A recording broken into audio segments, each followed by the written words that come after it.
প্রতি বছর একই দৃশ্য, ঘরবাড়ি পানির নিচে, হাজার হাজার একর ফসল তলিয়ে যায়, মানুষ আশ্রয় নেয় বাঁধে, স্কুলে, উঁচু সড়কে। কিন্তু প্রশ্ন হলো, প্রতি বছর বাংলাদেশে এত ভয়াবহ বন্যা কেন হয়? অনেকে বলেন ভারত হঠাৎ বাঁধ খুলে পানি ছেড়ে দেয়, আবার কেউ বলেন এটাই পুরো সত্য নয়। তাহলে আসল কারণ কি? চলুন সহজ ভাষায় পুরো বিষয়টা জেনে নেওয়া যাক। বিশ্বের সবচেয়ে বড় বদ্বীপগুলোর একটি বাংলাদেশ। এভাবেই কোটি কোটি মানুষের ঘরে দেশ জুড়ে ফ্রিজ একটাই, ওয়ালটন।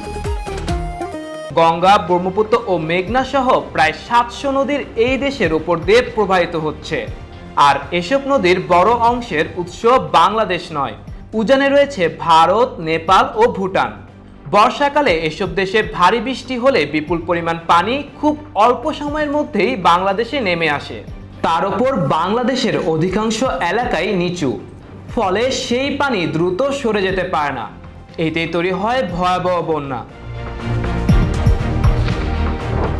এখন আসি সবচেয়ে আলোচিত প্রশ্নে, ভারত কি ইচ্ছা করে পানি ছাড়ে? বাংলাদেশ ও ভারতের মধ্যে রয়েছে 54টি অভিন্ন নদী। বর্ষায় ভারতের উজানে অতিবৃষ্টি হলে গজলডোবা, ডম্বুর সহ বিভিন্ন ব্যারেজে পানির চাপ বেড়ে যায়। তখন বাঁধের নিরাপত্তার জন্য অতিরিক্ত পানি ছেড়ে দেওয়া হয়। ভারতের দাবি এটি ইচ্ছাকৃত নয়, অতিরিক্ত বৃষ্টির কারণে এমন সিদ্ধান্ত নিতে বাধ্য হয়।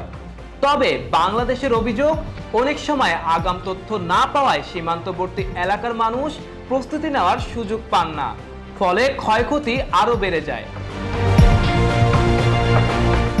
কিন্তু শুধু উজানের পানিকে দায় দিলে পুরো ছবিটা দেখা হবে না। দেশের ভেতরেও রয়েছে বড় বড় সমস্যা। নদীতে পলি জমে নাব্যতা কমেছে, খাল, বিল ও জলাশয় দখল হয়ে গেছে। অপরিকল্পিত সড়ক ও স্থাপনা পানির স্বাভাবিক প্রবাহকে আটকে দিচ্ছে। এর সঙ্গে জলবায়ু পরিবর্তনের কারণে অতিবৃষ্টি ও পাহাড়ি ঢল পরিস্থিতিকে আরো ভয়াবহ করে তুলেছে। ফলে সবচেয়ে বেশি ক্ষতিগ্রস্ত হন কৃষক, দিনমজুর ও নিম্ন আয়ের মানুষ। বিশেষজ্ঞরা বলেছেন, নিয়মিত নদী খনন, খাল, জলাশয় উদ্ধার, পরিকল্পিত অবকাঠামো নির্মাণ, ভারতের সঙ্গে কার্যকর তথ্য আদান প্রদান এবং আধুনিক আগাম সতর্কবার্তা চালু করতে পারলে বন্যার ক্ষতি অনেকটাই কমানো সম্ভব। বাংলাদেশের বন্যার জন্য একক কোনো কারণ দায়ী নয়। ভৌগোলিক অবস্থান, উজানের অতিরিক্ত পানি, দেশের অভ্যন্তরীণ অব্যবস্থাপনা এবং জলবায়ু পরিবর্তন সব মিলিয়েই তৈরি হয় এই দুর্যোগ।